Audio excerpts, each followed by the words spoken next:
Welcome everyone, this is Stacey Knibloe, your Gale trainer. Thanks for joining me for our Discus webinar, Biography in Context Refresher. Now what we want to do this afternoon is just refresh your memory on biography in context and what you can do with it. And also to let you know about how we're featuring it for Black History Month. We have developed a 28 Days of Hidden Figures program that you can use to promote the resource in your library, but also just find out some really interesting facts about some folks to celebrate our Black History Month.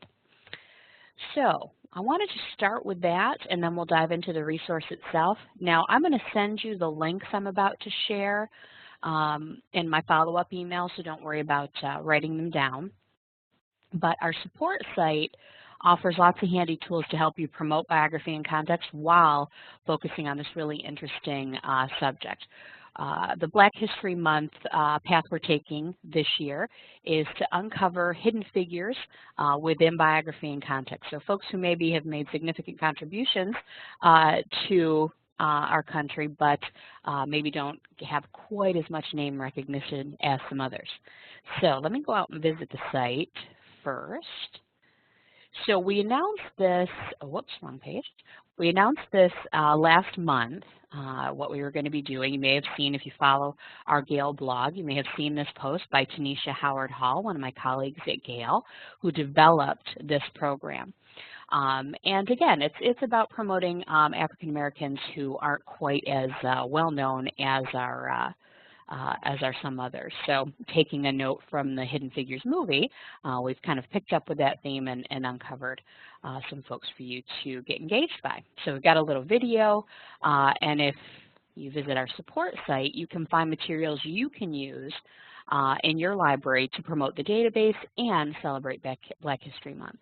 So we've got banners you could post on your site, web banners. So let me just think this is actually the one I was using. Yep. So you could use that on your page. But then for your social media, what we've done is create an item for each person we're celebrating. So there are, of course, 28 throughout the month. And if you click, for example, one Claudette Colvin, I'm going to take her into the database and we'll investigate what we have for Claudette. But basically there are these images with just a quick note about Claudette Colvin in this case, and then a link, you can create a link into the database to share her story. So really interesting backstory here with Claudette Colvin that we're going to go ahead and investigate too. But you can see if you follow actually Gale's Twitter accounts too, you can see we're putting these out as well. So we also have a press release template if you wanted to promote it that way. And we offered a special webinar in January to all of our libraries. We have the link to the recorded session here, so if you wanted to tune in and learn a little bit more. And we've got some scavenger hunts with some fun activities that you could use as well. So lots of good stuff, and again, I'll be sharing the link with you in my follow-up email so you can get to this. But basically, you go to support.gale.com/BHM for Black History Month. Alrighty, so let's get into biography in context and why you've got such great content for these hidden figures there. Biography in Context is our premier biography database. It is full of excuse me, reference text that we publish at Gale. We've long been a publisher of biographical materials, so a lot of our own print material is there. So nice, reliable reference content from Gale, often award-winning content. And to round that out, we want to stay up to date, of course. You'll find magazines, newspapers, academic journals, and multimedia as well. And we really run the gamut here. Biography in Context is really just about people. So there are over 528,000 individuals in the database spanning history and geography. So it's really just people we want to focus on. You'll find authors, you'll find world leaders, you'll find historical figures, you'll find, with the Olympics coming up, you'll find athletes. It's really just a wide variety. So we want to get in there and show you around a bit. Well, let's go ahead and dive in. So You can, of course, access right through Discus, and you'll find it a few different places. I'm going to go in by subject. You have a famous people in the drop-down box here, and biography and context is on that list. Now, it is, let me go ahead and get in there, a database we find gets used most often in high schools and by adults, but I would also recommend it for your middle schoolers. There's quite a bit of middle school reading level content in biography and context, and I'm going to show you how to seek that out too. So the home page of all of our databases is intended to, give you a little bit of information about what you're using, kind of give you the setting of this tool. So you'll see we have three topics, or, well, in this database, people, kind of floating through the window there. And then you'll also find down below some of our most studied folks, or newly updated or newly added folks on this page as well. So you can kind of dive into their content. But really, the home page is about engagement and letting you know where you are. We do find that mostly folks look for that search box. Nowadays, that's where everybody's eye travels to. So let's go ahead and search for Claudette Colvin. And as you start to type, you'll see we have a search assist. Now, I love it because I'm a terrible speller, so this is a big help. The other thing, though, it kind of gives you a little hint about, if you see someone listed and their name is bold and italicized, like Claudette Colvin's is, that's a little hint. Oh, whoops. Didn't quite select her. Goodness, you can tell it's Monday.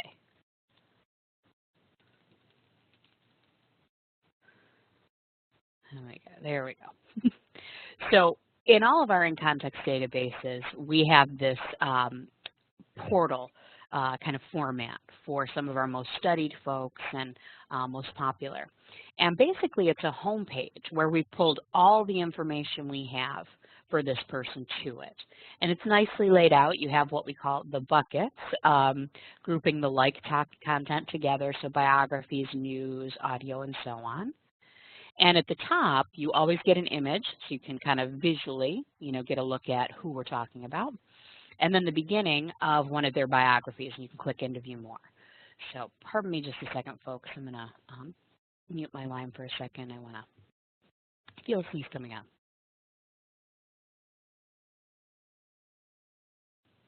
Okay, sorry about that. Didn't want to sneeze in your ears. So what I love about the intro is, if you're not familiar with Claudette Colvin, right away you find out who she is. And let's go ahead and jump into this biography so we can read a little more about her.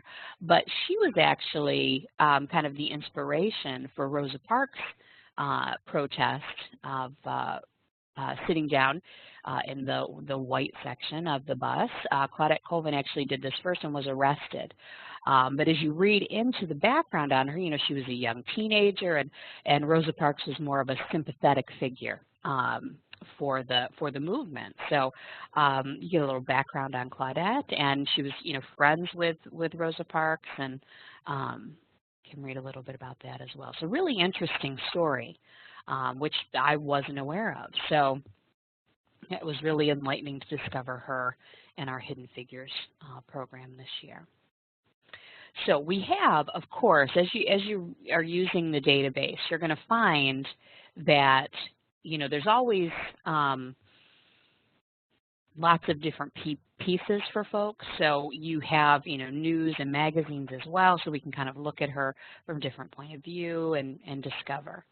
So it's an interesting way to discover something new, again, the Hidden Figures tool. But of course, you're also going to have very well-known folks as well. So for example, if we choose, Martin Luther King, we had him on the window on the front page. Excuse me. He's certainly well covered in the database as well, but again, that same type of layout. So you have a, if I want to go right to news or magazines or audio, video, or you'll find for some folks, this is content I always really like to show off, primary sources, their primary documents in biography and context. It's not a ton, our history databases tend to have more of that content, but you'll find it flowing into biography and context as well. So there are a few speeches here. We can jump into one. One of the nice things is you always get kind of an introduction to what this is and what we're reading. So you can figure, the kind of historical significance of it, the background of it. You get the context, which it's not an accident we name our databases in context. So this is a great way to, get the primary source, but also get, the history surrounding it. So we have part of the speech there. Now, any of the content that you come to, whether it's a primary document like this or a biography or a news article, pardon me, you're going to find you've got tools for working with it. And some of these are pretty standard, databases, of course you can print from them, of course you can email. I did want to show you our download tool. The download allows you to take this article into Google Drive or Microsoft's OneDrive and keep it there basically. So I'm going to show Google because that's been our most popular. So it's checking to see if I'm logged into a Google account there in the background, and it found that I am, and so it moved that article into my Google Drive. So what it does is create a folder named for the database you're using. Okay? And we did that because we don't want to throw just a bunch of documents up on your main Google page. So we create a folder automatically named for the database you're using. And it didn't happen for me, but the very first time you do this, the first time you download content, it will ask for permission to access your Google Drive or your Microsoft OneDrive. So we put the document in the Biography in Context folder that we created, and we turned it into a Google Doc. And now it's basically mine to do with what I like. It is, editable. I can share it. I can use the, comment feature that they have here, everything. It is, again, mine to do with what I wish. There's no digital rights management here. It's not going to disappear out of my folder in 2 weeks. It lives in my Google Drive now. And it's brought over, of course, the entire article. It would also bring over any images, which looks like it's still, there we go, had an image. It also brought over the source citation for this article. So if I need to cite it, I've got that. But it lives here now, and I can grab it whenever I want it right from my cloud. So very handy tool. And we've got a comment from Emily. Such a great feature. I was just showing that to a patron earlier, and they were so impressed. Oh, good. That's so good to hear. We love when it's well received. I will tell you one little thing. I think people are going to be discovering it more because is it happening? Yeah, it'll be in March. I think late March. That download button, we're going to actually take what's in it and put it right on the Tools menu. So that Save to Google Drive, Save to OneDrive, you won't have to click Download. It will actually just be in this Tools menu that we already have. So that's coming in late March. You'll be able to have that capability. You'll also get, while we're at it, there's an on-demand language translation tool. Now this is a machine translation, but it's really handy for those users who are non-English speakers or maybe still learning English. Go ahead and click Spanish. That is our most popular. You can see it translates, and it's going to work from the top down. So translates your time. But what we're doing again in late March, you'll actually have over 30 languages to pick from here. So this list is going to triple basically, and you'll have a lot more to pick from. So we'll bring it back to English. We also have a text-to-speech tool, the Listen button here. Pretty standard in our databases nowadays, but of course we're going to have it here in Biography in Context too. Going to have the article read to you, which is really handy. And as it reads, it's highlighting the text. Now, I'm going to go ahead and pause it because on your end of the webinar, you can't actually hear the audio, but I'll have you trust me, it's reading it right into my headphones, so it's a little distracting, so I want to pause it there.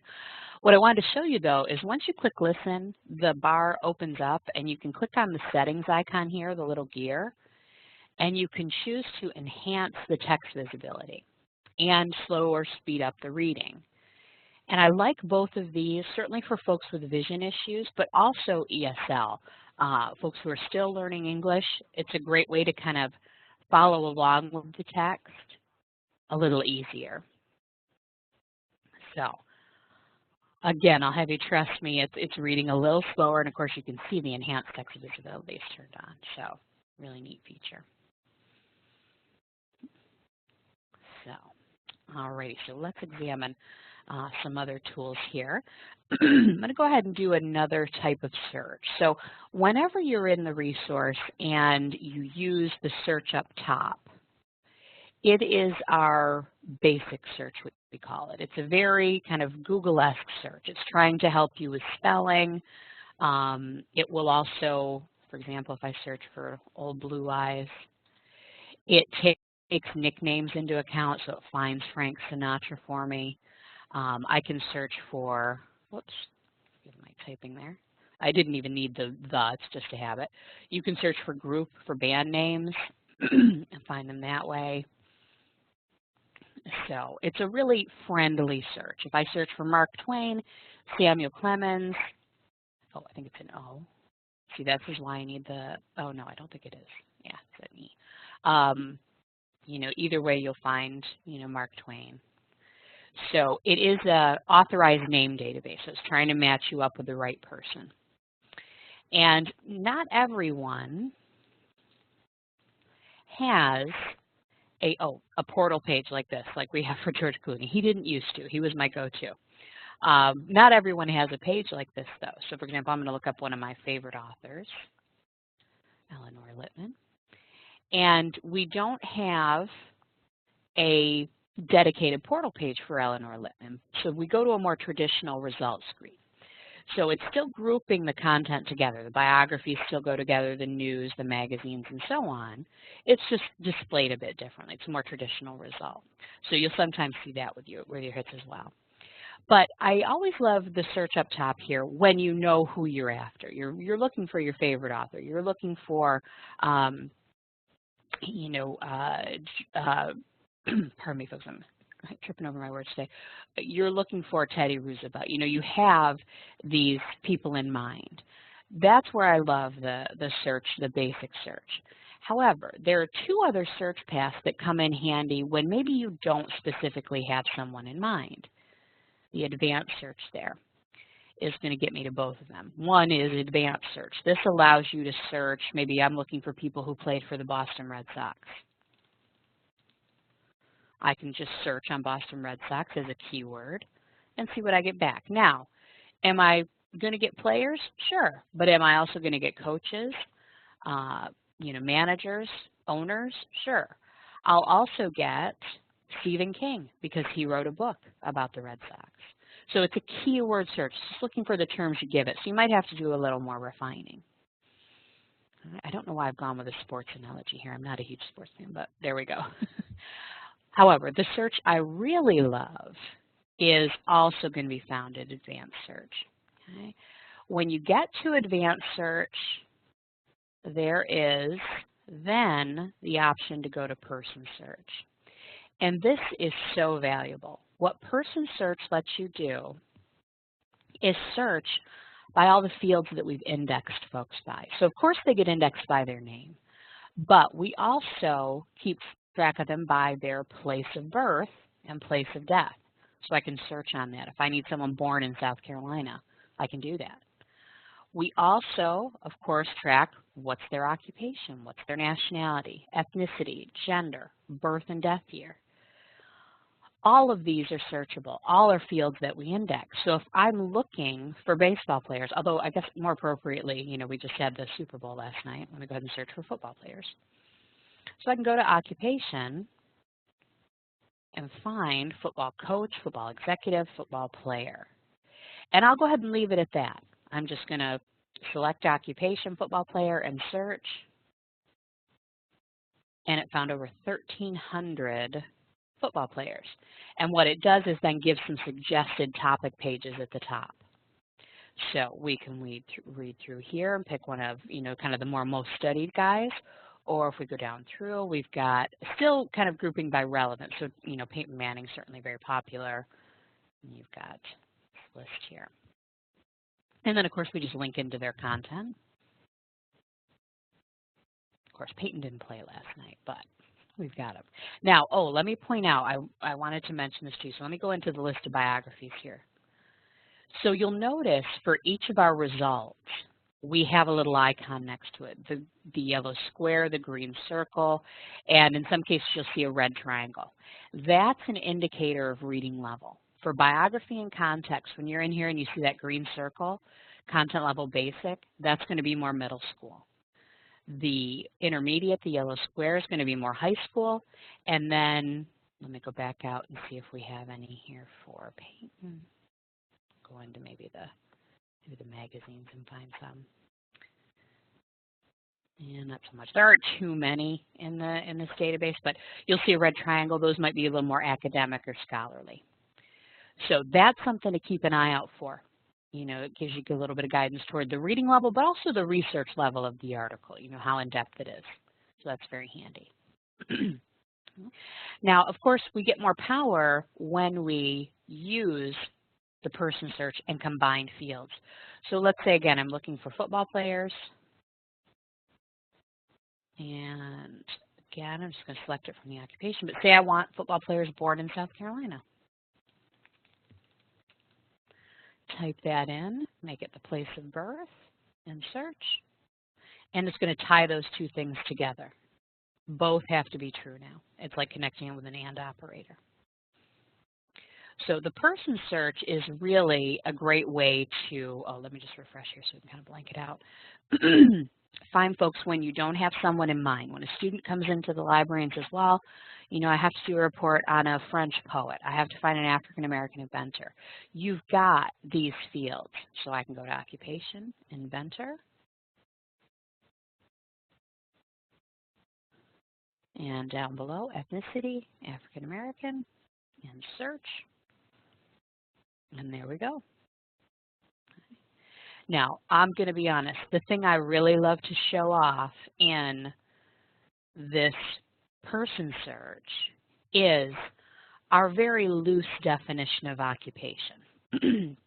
Now, in some ways, most of these are true occupations, you know, actor, acoustical engineer, account executive, and so on. But let's scroll down a little bit to my favorite. Jump all the way down here to the W's. Werewolf. So this is what I mean by loose definition of occupation. You'll also see there, white-collar criminal. The reason you're going to find this in here, because again, our focus is people. So there are lots of biographical sources that are available from Gale that are in this database. So, you know, contemporary authors, Encyclopedia of World Biography, and so on. But then what we also do is we, of course, publish tons of reference at Gale. We publish a reference title, I think it's 3-year volumes or so, Encyclopedia of Occultism and Parapsychology. So we pulled the biographies from that source and put it in this database. So there are some of our sources that we pull completely from. So you get the whole contemporary authors. Back to volume 1, all of it is in Biography in Context.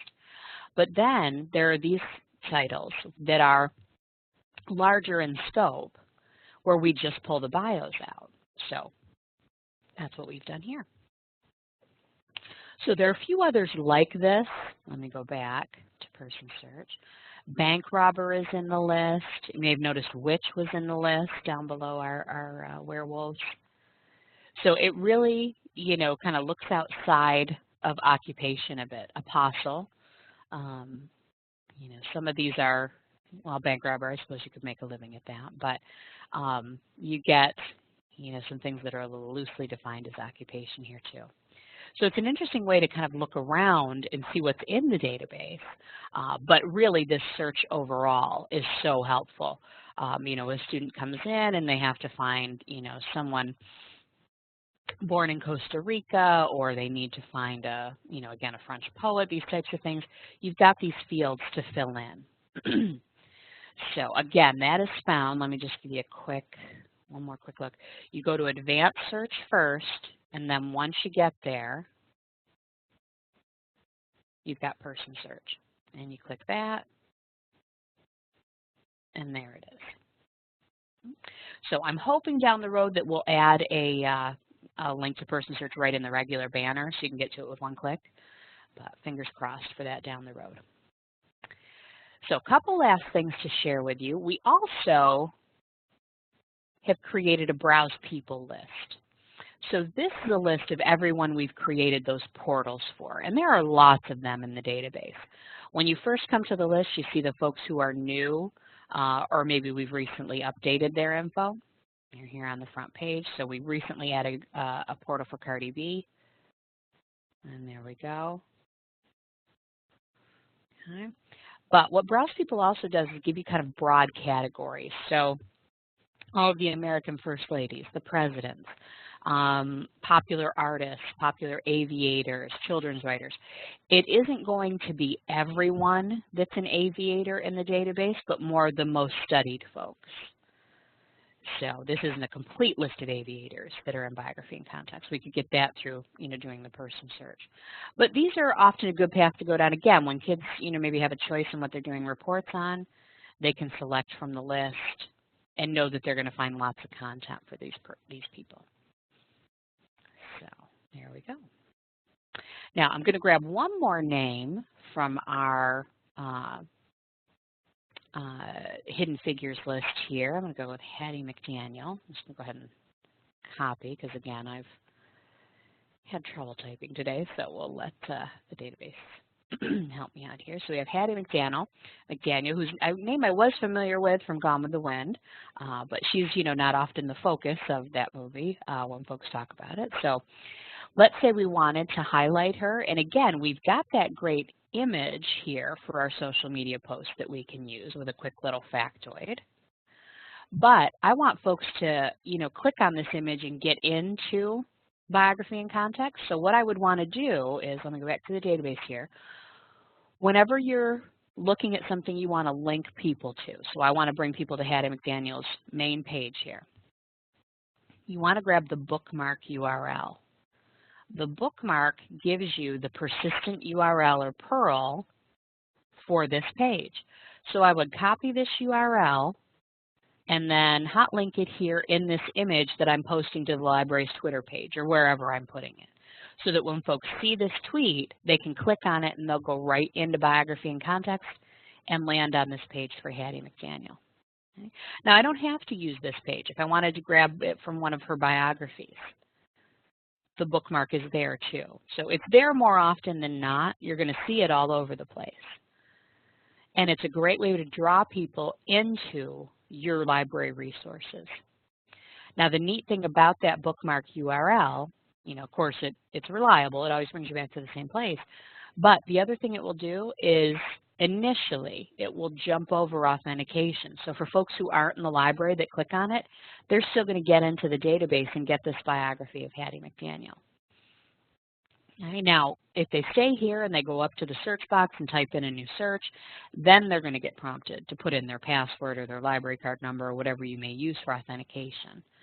But initially, that bookmark gets them in. So, again, great way to draw folks into your resources. And of course, we're focusing on Hidden Figures for Black History Month this month, but certainly right on its heels, we've got Women's History Month coming up, and April's National Poetry Month. There's some, lots of, gosh, I forget there's a really interesting one in April that I'd never heard of too, but oh gosh, I've forgotten it already. But anyway, you can continue, you can keep this up. Link people into Biography in Context as often as, you can. So, excellent resource, one of my favorite databases to train on, and not least because of that werewolf example. So that'd be a great one at Halloween as well. So let me just do one last check. I don't have anything in their chat in the Q&A. We're getting ready to wrap up here, so feel free to ask questions anytime. Let me bring us back to the PowerPoint. So again, keep those questions coming in. And what do you do after today when you've got questions? Well, there's lots of support for you. Certainly the folks at Discus are happy to answer questions and provide support. We at Gale are as well. Feel free to give us a call, shoot us an email. You're going to have my contact info because I'm going to send you a follow-up email, so don't worry about writing this down. But another good person to be aware of at Gale is your Customer Success Manager. They answer questions about the databases, how to promote them, tech issues, lots of things like that. So reach out to your CSMs as often as you need to. You'll have lots of great support when you need it. So with that, I think that's everything I wanted to share with you today. Feel free to, again, get in touch look for that email from me. It should be coming here shortly after we wrap up. But, if there are other webinar topics you're interested in, we'd love to hear that kind of stuff as well. So reach out. Don't suffer in silence.